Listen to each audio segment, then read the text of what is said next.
Democracy Now! The viewpoints expressed in this program are the opinions of the people expressing them and are not necessarily those of Fresh Air Incorporated, its staff, or its board of directors.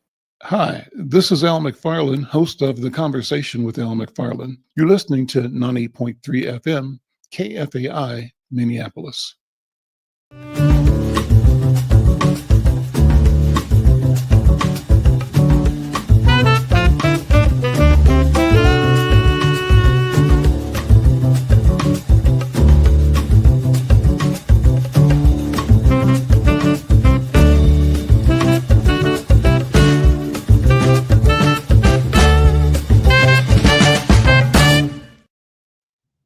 I'm Al McFarlane. Welcome to The Conversation with Al McFarlane. I'm glad to be here and glad to have you along as well.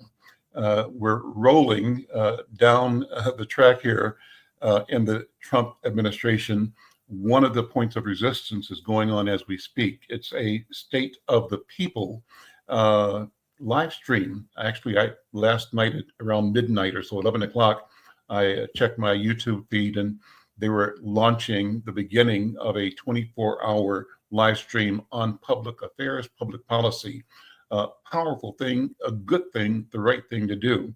And so what we're going to do today is drop in and out of that. I'll drop in maybe for a couple of minutes and monitor the conversation. Right now, they're streaming live with Regina Davis Moss. She's the president and CEO of In Our Own Voice. Also, Monica Simpson is the executive director of Sister Song, and Brittany Fontino is president and CEO of National Abortion Federation. The topic is reproductive rights and how that shows up in the Black community, in the experience of Black women, Black families, Black people.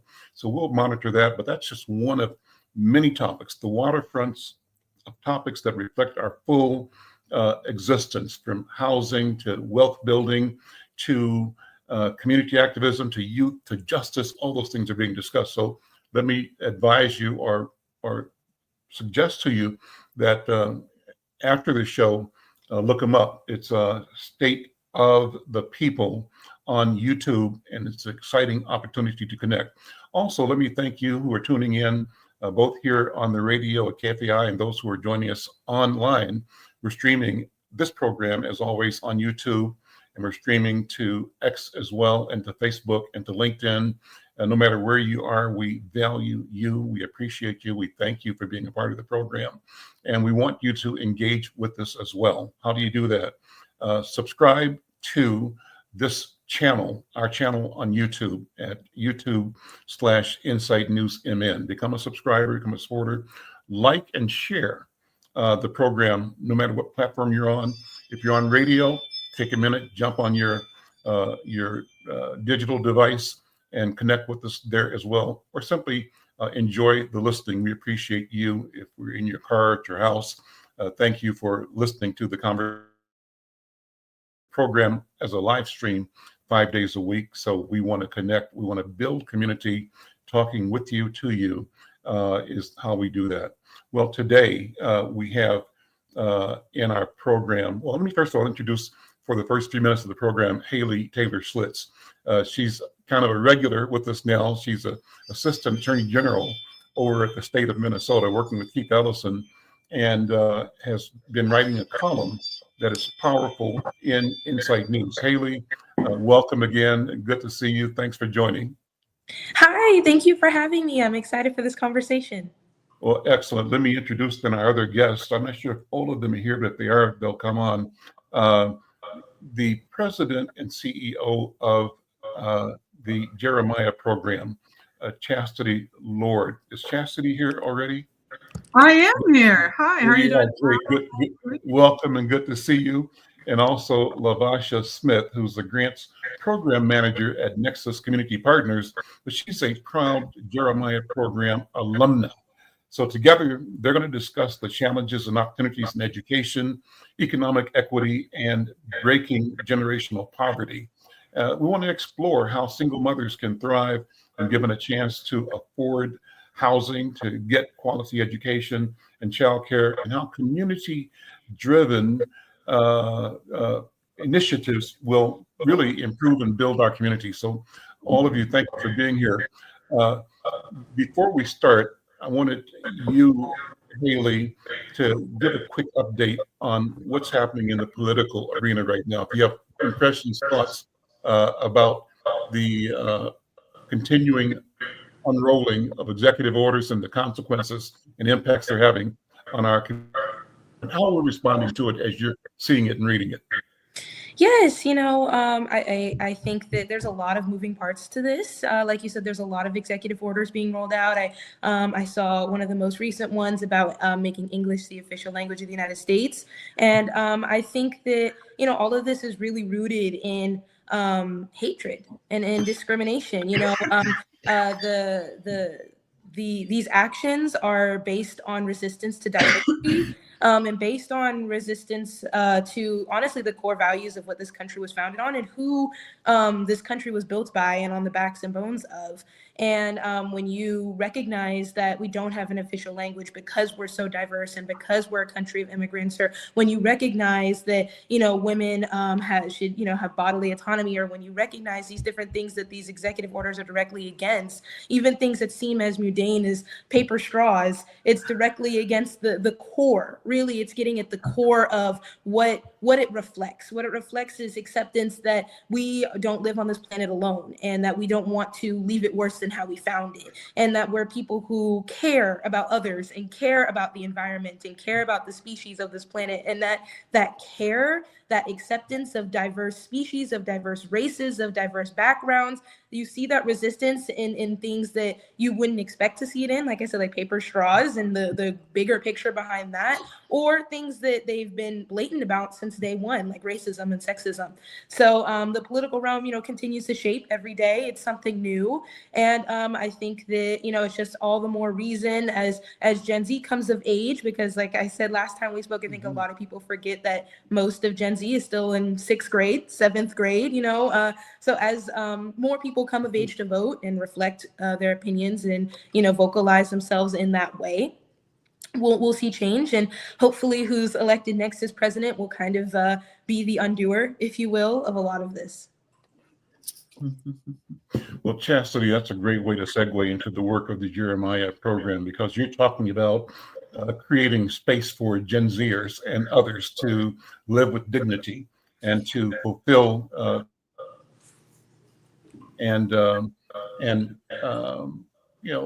productive human beings as citizens. Yep. Jeremiah 101. Let's introduce. So first and foremost, Haley. At KFAI and across our social media. Great. Haley, great to meet you. Nice to meet you. Pleasure, Lavasha. Long time no talk. So Jeremiah program, it started 27 years ago, right here in Minneapolis. And as Haley was talking about, it was a program that was birthed out of a response to a need that we needed more intersectionality amongst our resources and amongst our programming, especially for single moms with small kids. And Jeremiah program, 27 years later, is in 9 cities across the country, has centered and supported over 4,000 moms. But couple of things I'd like to point out is that in a lot of ways, we have to understand, based on what Haley was talking about, some of the systems change is, sometimes folks say, why do you guys work with single moms? What about single dads? And it's important to know there's a place in the space for that. And there are people who are doing that programming. But if you're talking about generational poverty in this country, generational poverty, you're talking about two key levers. You're talking about gender and you're talking about race. And we have to just acknowledge disproportionately, single moms are not some other. They're just mostly folks where a relationship didn't work out. And the math wasn't mathing typically when they were in a relationship, and the math just got exponentially worse when they became the single parent. And we have to understand birth through 5 is the most expensive time to raise a child. And where are we most porous? Birth to 5. The cost of childcare. We don't have federal paid sick leave. We don't have paid parental leave. And we have to remember that who gets sick, who's going to need those additional supports. And so in a lot of ways, generational poverty is baked into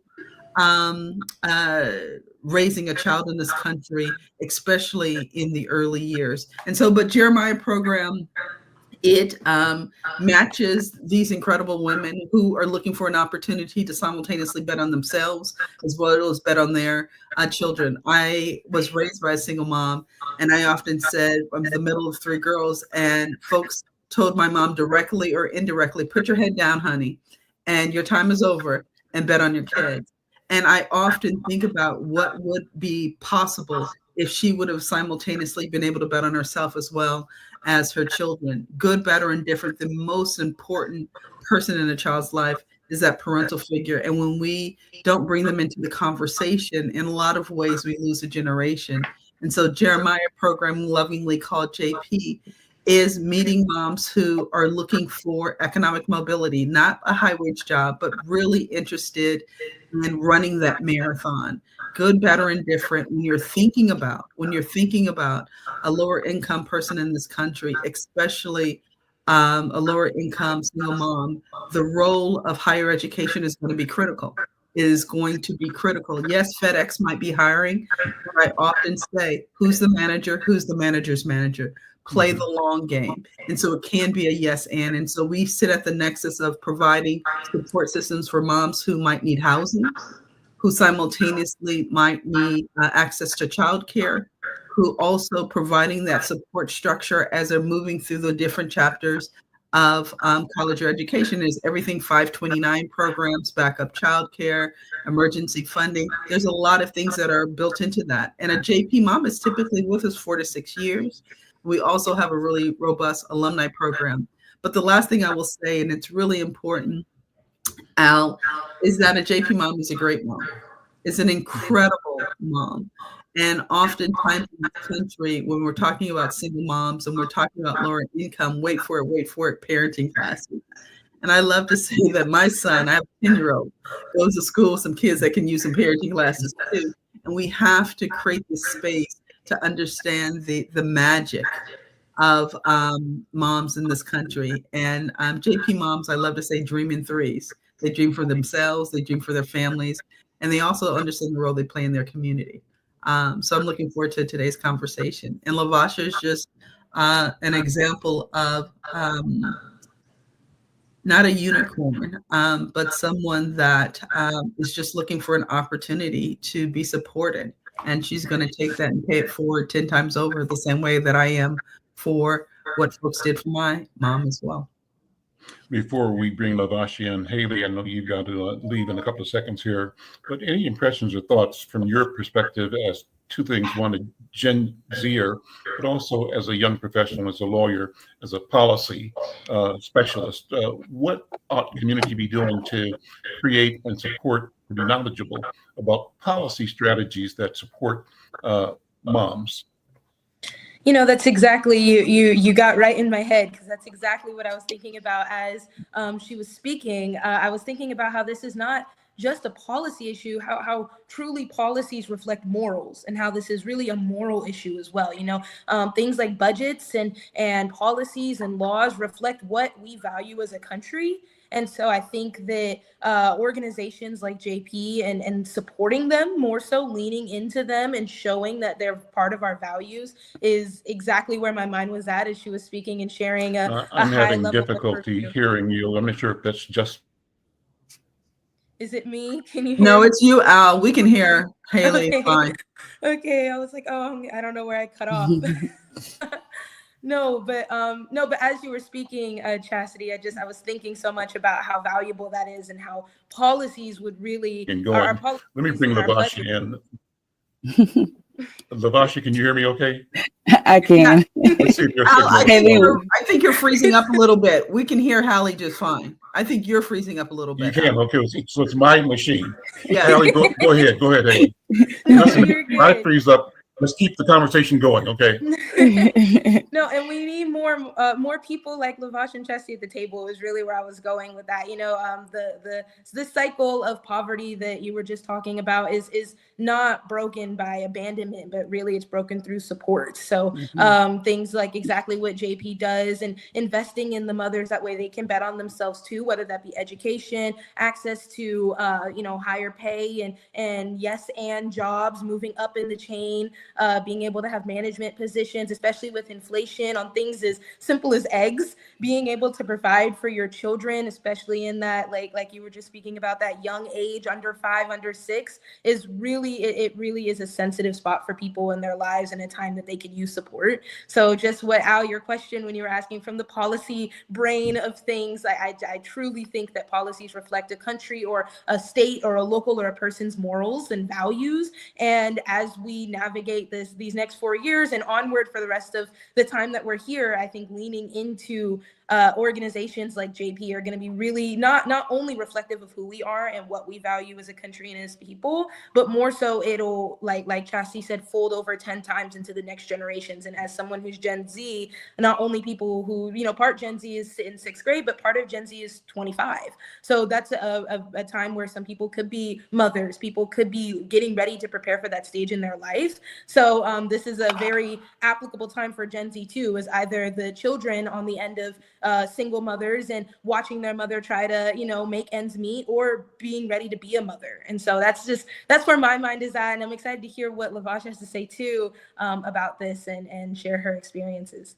Okay, hang on as long as you can. And when you leave, thank you for being here, Haley. I'm Al McFarlane. This is The Conversation with Al McFarlane, a great conversation. We're talking about the Jeremiah program. And as you know, we do this show remotely. And from time to time, we do have the bandwidth glitches. So my partners and guests here are all tuned in. And if my machine kicks me out, you guys just keep the conversation take going. it over, Al. There we go. Because it's about the work. It's about the story, the narrative. And I do that. Well, then with that said, bring in Lavasha Smith. She's Grants Program Manager at Nexus Community Partners and an alumna of the Jeremiah program. What's your personal story?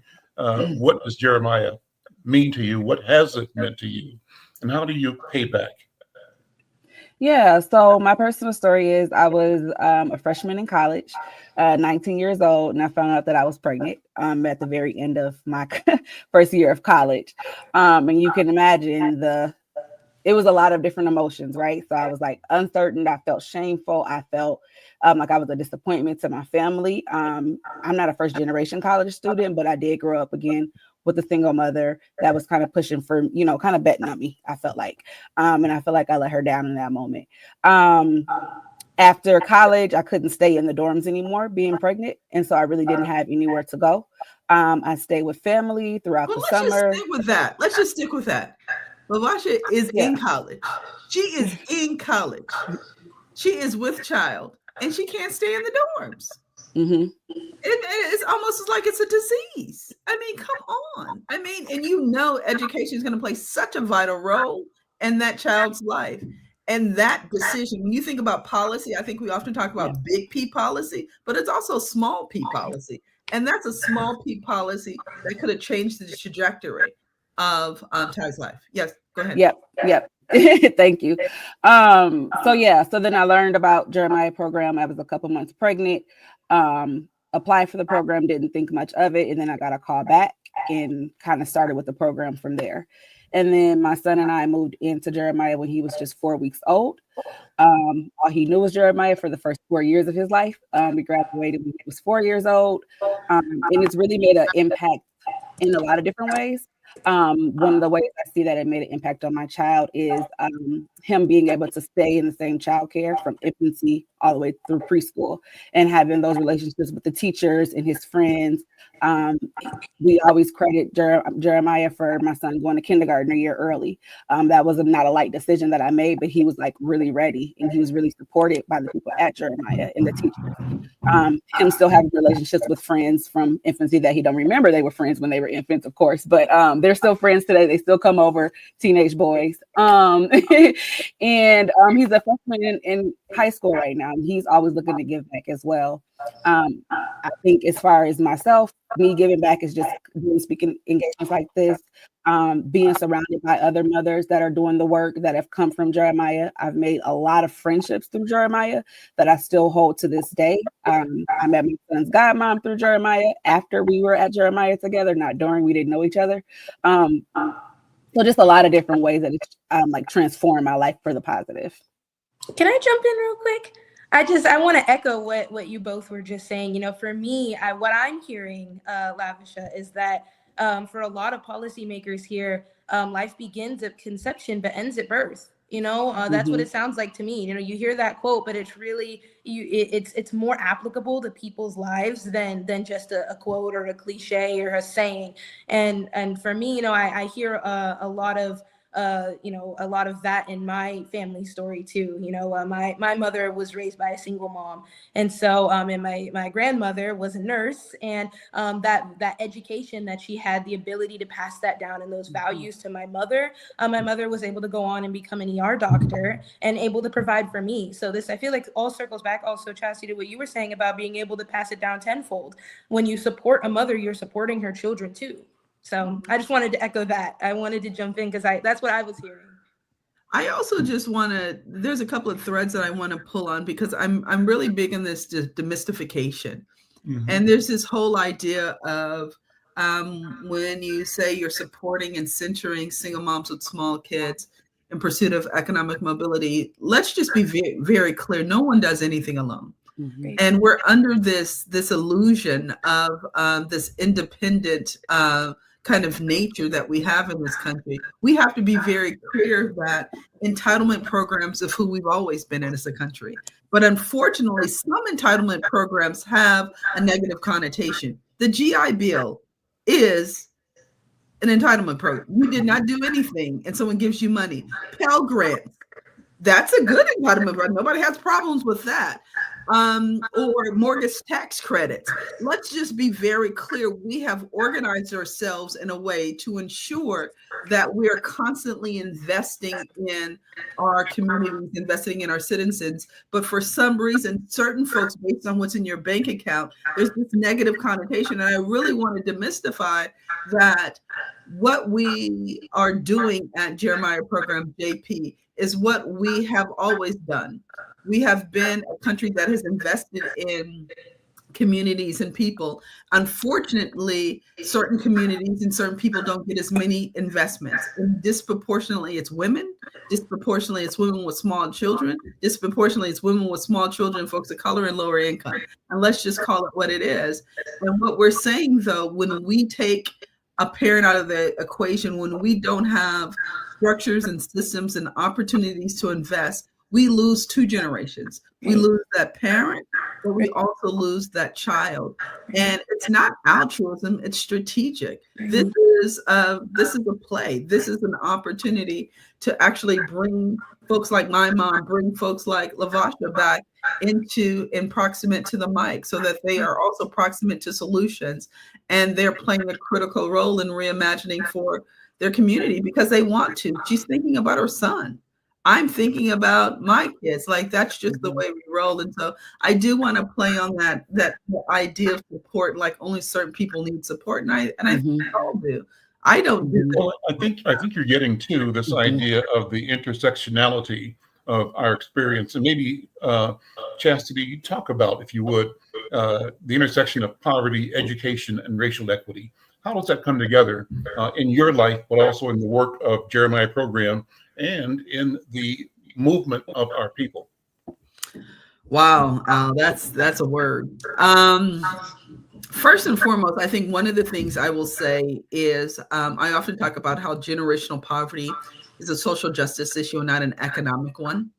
generational poverty is a social justice issue and not an economic one. And for those who might be listening who's stumbling over the word social justice, let's just talk about an unjust society. Let's just talk about an unjust society.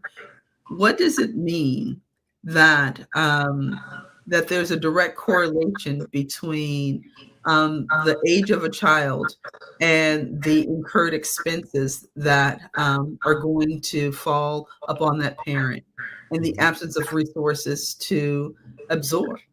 Let's just talk about, children get sick, and we can't align ourselves around paid sick leave. Let's just talk about, we love children. We love children, but we expect someone to give birth to a child, and everyone doesn't receive parental leave with pay. Let's just talk about, we don't offer diapers in this country. Why is that? We offer milk because of policy, because of lobbyists. Let's just talk about the poverty tax that actually plays on so many different areas of our life. But education, good, bad, or indifferent, if you're talking about economic mobility and you're talking about the marathon, the tried and true investment is higher education, because it allows you to enter into a different set of conversations. Now, one of the things that we've been talking about as a country now, we've been talking about high wage jobs. And why do they need to go to college? It's never anybody that's at your Thanksgiving table who's saying that. You're only talking about somebody else's Thanksgiving table. But when you talk about somebody else's Thanksgiving table, now, is college really, maybe they need vocation. And I want you to know I'm open to all of those things. But what JP really focuses on in higher education as a lever for economic mobility. And I want to also note that it doesn't have to be either or. It can be yes and. You can get your nursing assistant degree, your associate. Pay attention. Who's the manager? Who's the manager? And what's that? Go ahead and get your nursing degree. You can go ahead and get your EMT certificate, get your coins up, bring in more money, and then simultaneously continue on. We've created this really interesting binary. It's a yes and how we think about it and how we're exploring this. And it's because if you are raising a child in this country, they get out at 3:15, 4 o'clock, like we're running to pick apples from a farm. When you're raising a child in this country, they're out of school at all of these different days. You're going to need PTO. You're going to need support structures. And unfortunately, you're going to need health insurance. And let's be very clear, all of those things are associated with professional jobs. And so when we are thinking about economic mobility, it's not because it's a sound good, because that is the way things are matrix, and that is the way things are kind of set up. And the thing that I want to say is that I think policy and systems change is deeply important, as Hallie was talking about. But I also think it's what Lavasha was talking about. It's about, I need a place to stay. And we have to be able to hold both truths. And either we're in system change land or we're in the doing land. And we have to do, and we also have to create spaces and places to influence. And that's why at JP, we do our direct service programming. We foster an alumni group, not because it sounds good, because we're building a network of incredible women who have an opportunity to reimagine what's possible in a host of ways for legislators around what does housing look like, as I'm moving through that economic mobility ladder. What are some of the things that you would make a huge difference regarding K-12 education? If they would have actually kept in touch with Pell Grant recipients, I would have a lot to say today regarding, but we don't mobilize, we don't build networks around need. And one of the things we're really committed to is moving JP moms from this place of gratitude to agency. Lavasha is a powerhouse. Like, she is uniquely positioned to reimagine for herself, for her kids, but also just create incredible noise in support of the community that she wants her child and her grandchildren and for her to live in as well. She is committed. She's not going anywhere. And we need to plug in, lock in, and listen. Can I? I'm Al McFarlane. I'm not fired up about it. With Al McFarlane, talking with, you heard the voice just now of Chastity Lord. She's president and CEO of the Jeremiah program, JP it's called. Also, Lavasha Smith is here. Lavasha is the Jeremiah program alumnus, and she presently is a program manager at Nexus Community Partners, and also Haley Taylor-Schlitz, columnist with Insight News, attorney, in fact, assistant attorney at the Attorney General's office of the state of Minnesota, working with our hero, Keith Ellison. Haley, what was your comment?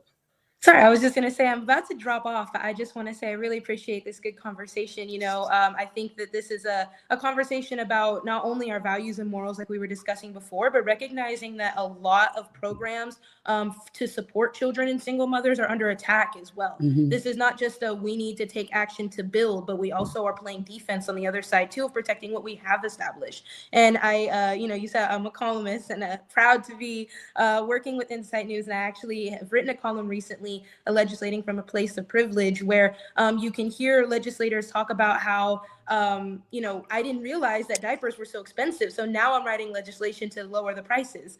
It matters when it impacts them, but this is something that we've been ringing the alarms for a long time. So we're playing both the attack and the defense here. And I think this is really why diversity matters at the table. You have these various points of view. You hear Lavasha's story, you hear Chastity's work. You want to lean into this and support because you get these different experiences that you can't walk in everyone's shoes and live everyone's story. But that's why you have a diverse setting at the table. So I just want to say that I love being at this table, hearing the conversations that are happening. I'm sorry I have to leave early, but I didn't want to just disappear without saying goodbye. Well, you're always a wonderful and powerful contribution to the conversation. Thank you so much, Haley Taylor Schlitz. We'll talk to you later on. And so, that's always a great segue, about the role of community organizations. So I'm interested in how you, Lavasha, and you, Chastity, feel what is the role of community organizations in filling the gaps where public programs and public policy fail. That's number one. And then how can businesses and local governments play a role in supporting economic mobility for the moms and the families that you're working with? And I've got more questions in that vein, but let's start with that. And Lavasha, why don't you take it first? Because you're doing work in that space with Nexus. Wonderful work.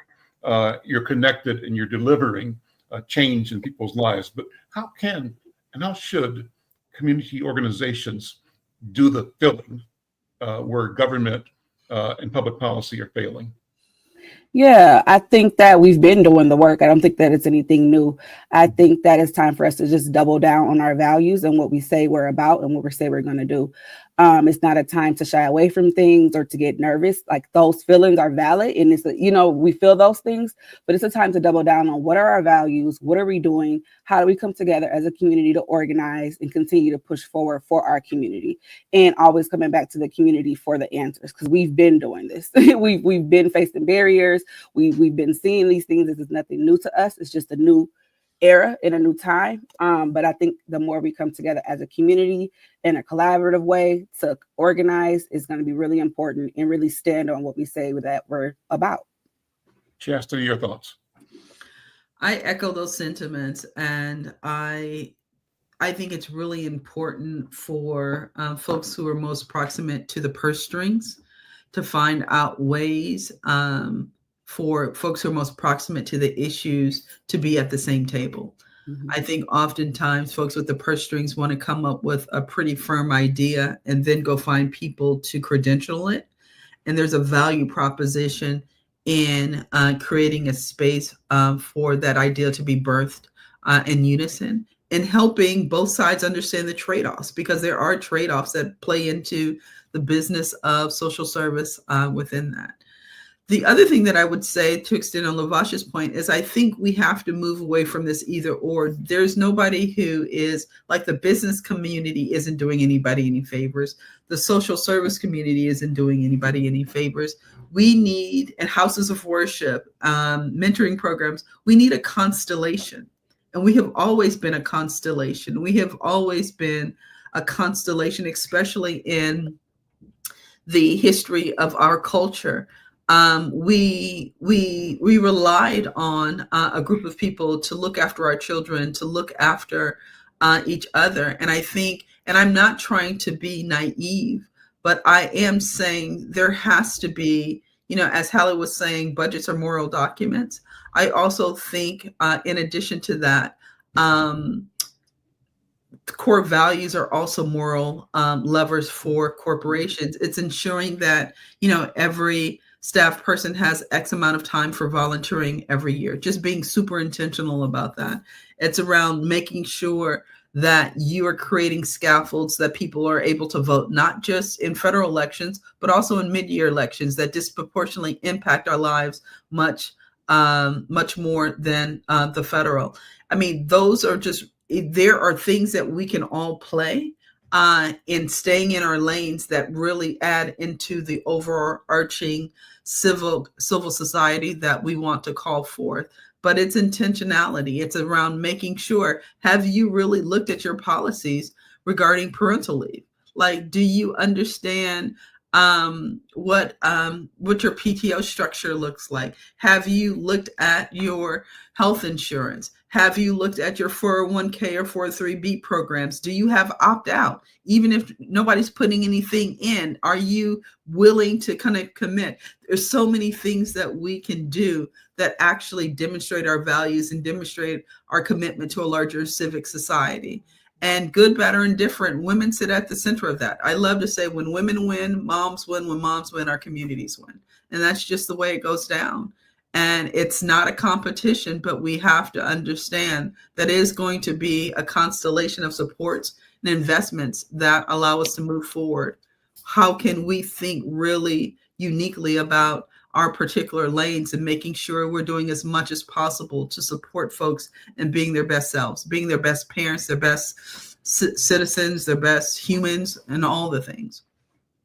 We're moving into an era where the concept of DEI is being challenged and what that means. And before we went on, I asked Lavasha her feelings on how this political and cultural environment feels. But I wanted to ask you online, on air, what your thoughts there are. People are shifting from performative DEI strategies to some concept of tangible economic empowerment. That's a discussion that we need to have, because we sort of had hitched our ride to the DEI train for a while, and now that's sort of being set aside or derailed by our government. What are your thoughts about the whole successes and how we've used DEI or not used it for the advancement of community in general, and for your work in particular? And where do we go from here, sensing the change afoot in the culture? How do we make something good come out of this at the end of the day? Chastity, what do you think? Lavasha was going to get that one. I think we have to remember that DEI put a container around a belief system and around a set of values. But those values, I deeply believe, existed before we had that container and that verbiage. And the thing that we have to know is the removal of the container doesn't remove the content and the values. And one of the things I've been thinking a lot about is there's a deep desire for me to become distracted in a conversation, I think, around nonsense. And the thing that I am focusing on and I am prioritizing is JP families, JP staff, our JP mission, and JP resources, and using our guiding principles to actually influence how we actually go about doing that. And birthed in there is a deep commitment to centering and valuing difference. Birthed in there is a deep commitment to respect, understanding the value of communities and different religions and different belief systems. Like, that is naturally birthed into there. Take the container. If that's what we need to do in this moment, and you are going to get me distracted, I'm not going to bite. I'm going to continue doing what I'm doing, bringing the same lens and spirit to who we are and who we've been. To be honest, it wasn't like we were sitting around talking about DEI every day anyway. That wasn't the language that was actually influencing. But I deeply believe that I have been a part of communities for most of my life that have valued a host of things that sit at the center of those values. And that phrase just was never there. And if we're at a place in our history where we're getting caught up on those phrases, I have a lot to say about that personally, but professionally in doing what we do at JP, we're going to keep on keeping on. Mm-hmm. How about you, Lavasha? How do you guys? Lavasha, jump in, yeah. I don't know how to follow that, but same sentiments. The same thing. Like I said, we're going to continue to do the work, and we're going to actually double down on what we said we were going to do to continue to support our community and always keep the community at the center of what we're doing, because they are the ones that's doing the work. Without the language, without the acknowledgement, without anything happening, we're continuously doing that for our people already. And so, yeah. Chastity, I didn't get a chance to ask you about your personal story. How did you come to lead this work at Jeremiah? Are you a native of, where are you from? What's your family story? I'm a nomad. I'm transient, moved around. Who's your mama, who's your daddy? And where your people from? Yeah, not in the military, just poor and transient. Grew up mostly in Southern California, families from the Oklahoma, Texas area. I did do a stint in St. Paul. But where are you now? Are you in Texas? I live now? in Washington, D.C. right now. D.C., okay. All right. Washington, D.C. And what brought me to the work, a lot of things brought me to the work, but a headline is, I shared earlier, I grew up the middle of three girls, single mom, Beverly Ann. And Beverly Ann's big bet was education. And it was the thing that she kind of pounded into us. And I don't even think she knew the larger so what, but she just knew that was the ticket. To be honest, I often say that my mother and my grandmother couldn't have dreamed my life because they didn't know anybody like me. I have kind of pushed against their dreams, but they dreamt and they got me to a certain place. And, and a lot of times when I read about Jeremiah program, I've been in the CEO seat about 5.5 years. Jeremiah is 27 years old, started with Michael O'Connell. And I was really attracted to the geographic diversity. I think, to Haley's point, if we're going to shift systems, we have to have proof points. I'm a city girl through and through, but most of America is not major cities. And I love that JP really sits over America in all of its nooks and crannies. We lead and do this work authentically through red, blue, and purple. I love that if you're talking about generational poverty, you're able to demonstrate that the role that women play within that, regarding whether you're talking about North Dakota or Las Vegas, Nevada. And what I was really attracted to is that we weren't trying to boil the ocean. We're waking up thinking about single moms who have at least one small child and are wedded to betting on themselves and betting on their children, and deeply desire to help author a world that's better than the world that they are currently living in. And that got me fired up, and it keeps me fired up. So what are your career experiences that led you to JP? I have done a lot of stuff. I was a preschool teacher. I've worked on the Hill. I was in consulting. I have been in nonprofit for a better part. I was a COO for a major racial justice organization. I have been in lots of different kind of nooks and crannies, but education, college access, mobility work has always been at the center of kind of what drives me and what gets me up in the morning in a meaningful way.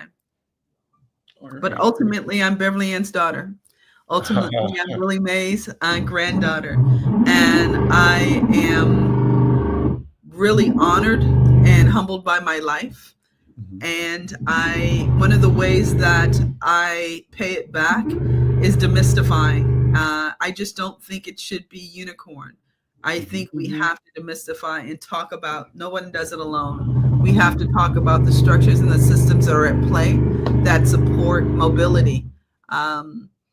And I am proof of what can happen in a generation. And that's humbling to me. I mean, I was very, very lower income. And it's by the grace of community, by the grace of the constellation, by the grace of arts and schools and free and reduced lunch and Pell Grants and Stafford loans and Section 8 housing, you produce me. And how dare us dismantle this? How dare we dismantle this and then use me as a proof point? You can't use as a proof point if we're going to erode this in a generation. So I don't want to focus on this, but is there a doomsday scenario in your mind right now? Is there something that you are, while you focus on what you can do and must do, and the belief that guides your commitment to the change that you are introducing and bringing to community, is there a wolf at the door, a doomsday scenario? What could happen bad? And I'm thinking, and I ask people about, what's the worst thing that could happen in the next 3 months, next 5 months? And I'm looking at and laying this at the foot of Donald Trump and at the feet of all of the MAGA right, because I think that they are a clear and present danger to not only our country, but to humanity. I think the system that they are revealing, that they're pulling the curtain off of, is a system of greed and theft.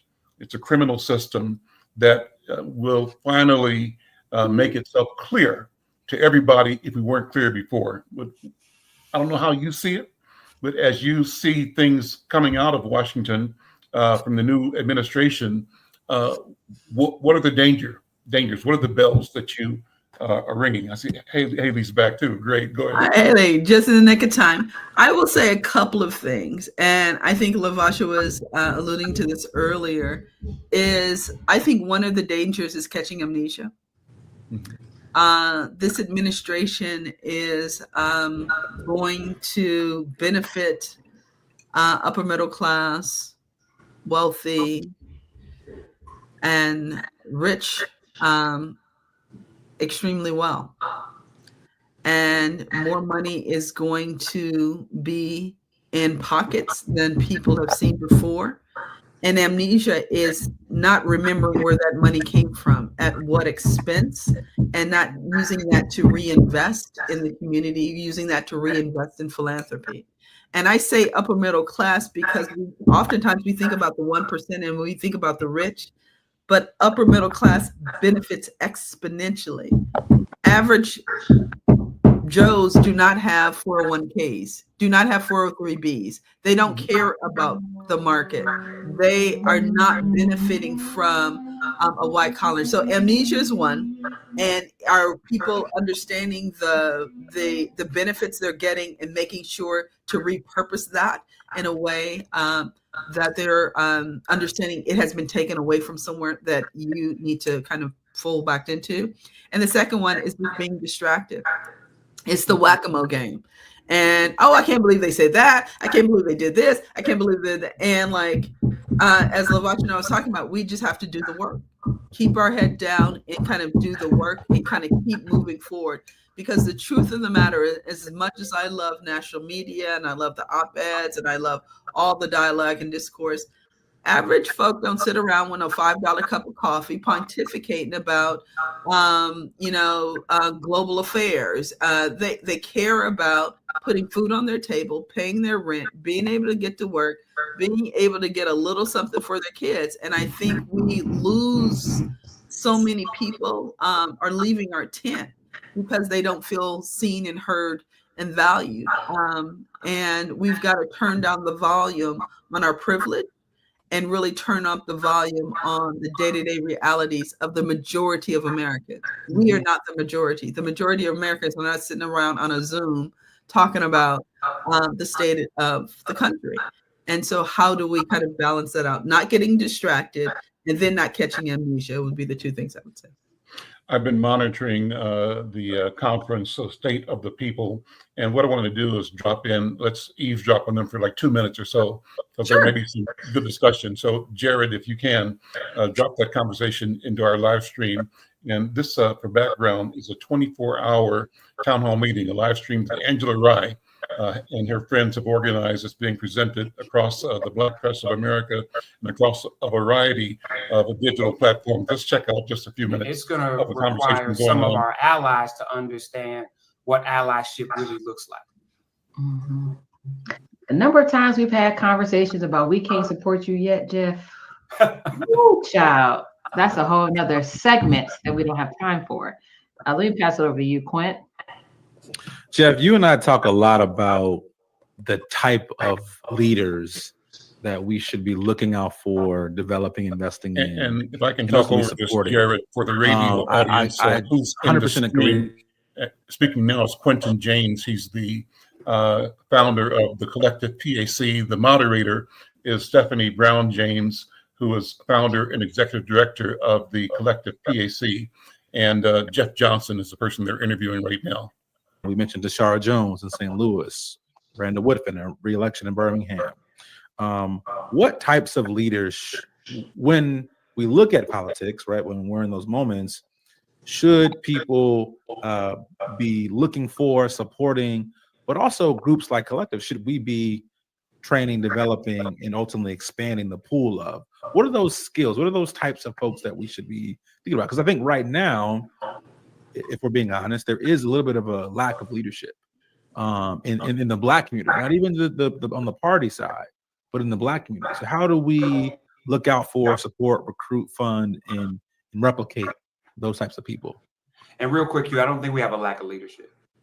I think we have a lack of people supporting people with real vision. Wow. Okay. Versus those who just want to join stuff. And I'm constantly talking to people that have vision, like real pragmatic vision and track record for what they want to do, but often they are not supported for people that are loudly running for a position. And so I want us to be real clear. So I do think we need to have training mechanisms. I think you all have done an amazing job of that, but I think we need more of it. And I think we need to be clear that we need 1,500 different kinds of leaders. Like there's not one archetype. Couldn't figure it out. I was trying everything. Pull that down. It's a commercial. We'll get rid of that. That's a good enough. Let's stop there, Jared. And leadership. That's a good question. Chastity, Haley, what about leadership? I heard that was Jeffrey Johnson. He's a communications specialist and journalist. He appeared on the TV show Rap City on BET cable network, but he's basically a native of England. But the question and the response was a good one. How do we move leadership broadly and empower the people, as opposed to having us fixated on a leader? Chastity, what do you think? I'm going to toss it to Lavasha. Lavasha, how do you think about the diversification of leadership and kind of creating spaces and places for us to open ourselves up? A couple of thoughts that went through my mind when I heard the word empowerment, because again, I think that we're already doing that. I don't think we need empowerment necessarily. I think we just need to pay attention to who's in our community and who's around us. And I think a lot of people may forget the youth are the next generation. And I think Haley spoke to it earlier. We need to be looking at the youth and the leadership in the models that we are for them to bring them up into the next generation that's going to carry our country in the future. And so I think those are different leadership models that people don't think about often. You kind of like dismiss the youth or don't think about them as much, but they're out here doing the work just like we are.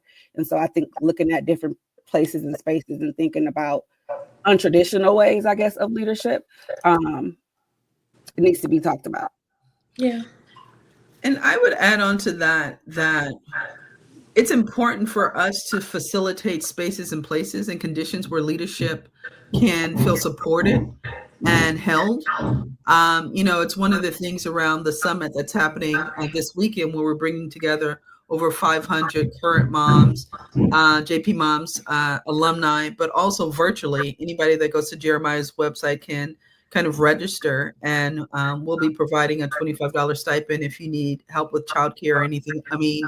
Childcare, anything like that. But the theme is around collective dreaming. When you talk about leadership, it's not enough to say I'm a leader.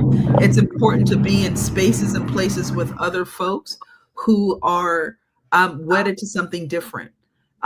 Because I might be on my A game on Monday and may not be there on Tuesday, but to have a community of people that can hold you up, that can feed you and can lean into you. And it's also important to remember that leadership isn't conclusive. It's not taking the baton and taking it all the way through the finish line. It's around doing your part. And it's when we all collectively are in unison that we're able to kind of stand up. But I do think there's something around community and being in spaces and places and collective dreaming, collective support, and reminding of us our power that play on what Lavasha was talking about. Right. No, I'm back, and I'm really happy to be able to be back because I'm enjoying this conversation and glad I got to see that clip, because I think it is really a good leadway into this, what we're discussing now. You know, as you were speaking, Chastity, what I was thinking about is this cross-generational movement that we could continue or spark. When Lavasha was speaking about non-traditional leadership and non-traditional empowerment, I think that a lot of it is we do think it's, I have a baton, I'm going to go through the finish line. A lot of people do have that mindset of there's going to be an answer. There's one law, one policy, one thing that can be done or written or achieved, and then it's like you won. If there is a finish line, it's definitely not something that you're going to take and just run through. And you know, this is not the end goal might not even be something that I see achieved in my lifetime, or it might change. You know, it might keep moving or shifting based on what generations look like. Like Generation Z, my generation is the first majority minority generation this country has ever seen. And that already changes things. That already changes what we're going to look like. And then that's right now. Like, that's not including what, you know, immigrants and immigration looks like as we move forward. And then Gen Alpha, the next generation, is way more diverse. So things like that, I really find what you say resonates with me about the baton not just running through the finish line. I think that this is a cross-generational conversation. And the only other thing I'll drop in here that my mind was at is about education. You know, I've seen that as a common theme throughout our conversation here. And I think that leadership starts in kindergarten, starts in the early years, early education. And that goes back to the policy and playing, you know, like attack and defense. We need to make sure that we are valuing early education too. Like you were saying, Chastity, like making sure that our children are getting this education and exposure and empowerment through knowledge from the early ages in life, because that carries with them. My mom, who's an ER doctor, like I said, always says you don't create an ER doctor, you don't create a doctor, a lawyer in college, in high school. That's not where that starts. It starts in kindergarten. It starts in early childcare. So those are the two themes that I'm kind of carrying with me, and I'm really glad I got to join back in and hear what you had to say. And Haley, I'm going to add on that. Not only your mom talks about you don't create a doctor in college or in medical school, you don't win championships based on, LeBron doesn't do it by himself. He just doesn't. I mean, you have to understand there's somebody who makes sure that the uniforms are clean. There's somebody who, when you fall, who's wiping to make sure that you don't sprain your ankle. It takes a real constellation of folks who understand their role. And I think oftentimes, to your point, Al, we are oftentimes just thinking about Martin Luther King being at the mic talking about the I Have a Dream speech. But the I Have a Dream speech wouldn't have meant anything if all of those thousands of people hadn't been on the mall. It takes a constellation to pull it together, and we have to understand, play your role. Even if you're not on the mic, if you are playing your role, really magical things happen, like the I Have a Dream. Like in the boycott can't happen with one person. It had to be a collection of individuals signing on to make that happen. And leadership isn't just around the one person. It takes a collective. And anybody who's worth their salt understands how much of a constellation it takes to pull off anything. Right. Can I give a quick example really quick? And I think this kind of ties us back to the theme of Jeremiah, and one of the values is not just about the moms moving forward, but it's that 2-generation approach. What are our kids doing? How are we modeling this for our kids, and what does that mean for their future? And we're doing that simultaneously. As we're getting our education and doing those things, our kids are also watching us and have these opportunities that are starting in preschool, that are starting in kindergarten and moving forward. Right. I love that, Lavasha. Thank you. Right. Yeah. Great point. Oh, you're muted. You're muted. While Al is unmuting, for those of you who are wondering how you can actually be support and the things that you can do, this is not the time to be shy. This is the time to think about people that are in your communities, whether it's a house of worship, somebody you work with, whether it's a sorority.